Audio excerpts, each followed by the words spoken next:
તો અમારા કોલેજ વાળાઓએ અમને ભણાવીને ઊંધા કરી દીધા હતા. સવારથી લઈને સાંજ સુધી લેક્ચર. પછી આ લોકોને થયું યાર આમ મજા નથી આવતી, છોકરાઓની હજી ઘાણી કરીએ, તો આ લોકો લઈને આવ્યા સ્પોર્ટ્સ વીક. આ સ્પોર્ટ્સ વીક 4 દિવસનું, જેની અંદર 4 ટીમ્સ હતી. એક બ્લુ બેલ હતી, બ્લુ કલરની, રેડ રોઝ રેડ કલરની, સનફ્લાવર પીળા કલરની, મોર્નિંગ ગ્લોરી જાંબલી કલર. તો ઇન શોર્ટ આ 4 ટીમ્સ એકબીજા સાથે બાંધવાની હતી અને આની ધબાધબી કરવા માટે આની અંદર નોર્મલ ગેમ તો હતી જ, લાઈક વોલીબોલ થઈ ગયું, ક્રિકેટ થઈ ગયું, સંગીત ખુરશી થઈ ગયું, ખોખો થઈ ગઈ, દોયડા ખેંચ થઈ ગઈ. અને મારી જે વ્યક્તિ માટે આડીવળી ગેમો પણ રાખી હતી, જેમ કે ફેસ પેઇન્ટિંગ, જેની અંદર તમારા સામેવાળાના મોઢા ચિતરવાના હોય, મેકઅપ પણ રાખી હતી, જે ઘણી રામબાણ સાબિત થઈ, અને કોથળા દોડ ને લીંબુ ચમચી પણ હતી. અને જો આવી બધી ગેમમાં નામ નોંધાવ્યા છતાંય પણ તમારો નંબર ન આવે તો કાંઈ નહીં કરવાનું, સ્ટેજ ઉપર ચડવાનું ને મારી જેમ ઢીંચાક કરી લેવાનું. જેની બદલે તમને 4 લોકો ગાળું દેતા હતા એની બદલે 8 લોકો ગાળું દેશે. સિમ્પલ.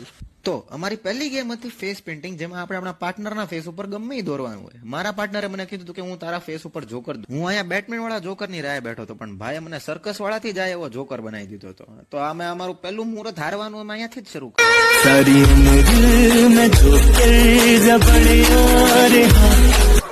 આ તો વાંધો નહીં, અમારી પહેલી ગેમ હતી. હવે પહેલી બીજી ગેમમાં તો હારવાનું થયા રાખે. બીજી ગેમનું નામ હતું જીવન સાથી રેસ, જેની અંદર તમારે પાર્ટનરને લઈને દોડવાનું હોય.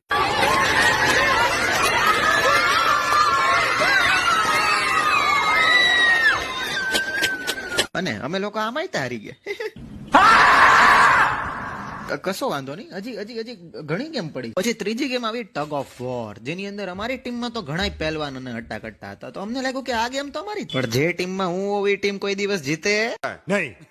સ્ટાર્ટિંગમાં તો અમે ઘણું સારું રહીમાં, એકદમ ચીલ મોડમાં અમે જ જીતવાના હતા. પણ એન્ડ આવતા શું થયું કે મેઇન છોકરો જે હતો ને, જે સૌથી લાસ્ટ લાઈનની લાસ્ટમાં ઉભો રહે, એના નસીબ ખરાબ હતા કે એની આગળ હું દાવી ગયો અને હું પાછો રહ્યો બહુ મોટો નખરાળો. હું અહીંયા એન્ડ આવતા બાહુબલી વાળી સ્ટાઇલ કરી મેં, જેના લીધેથી મારો ધક્કો એને લાગી ગયો અને અમે લોકો જીતેલી બાજી હારી ગયા.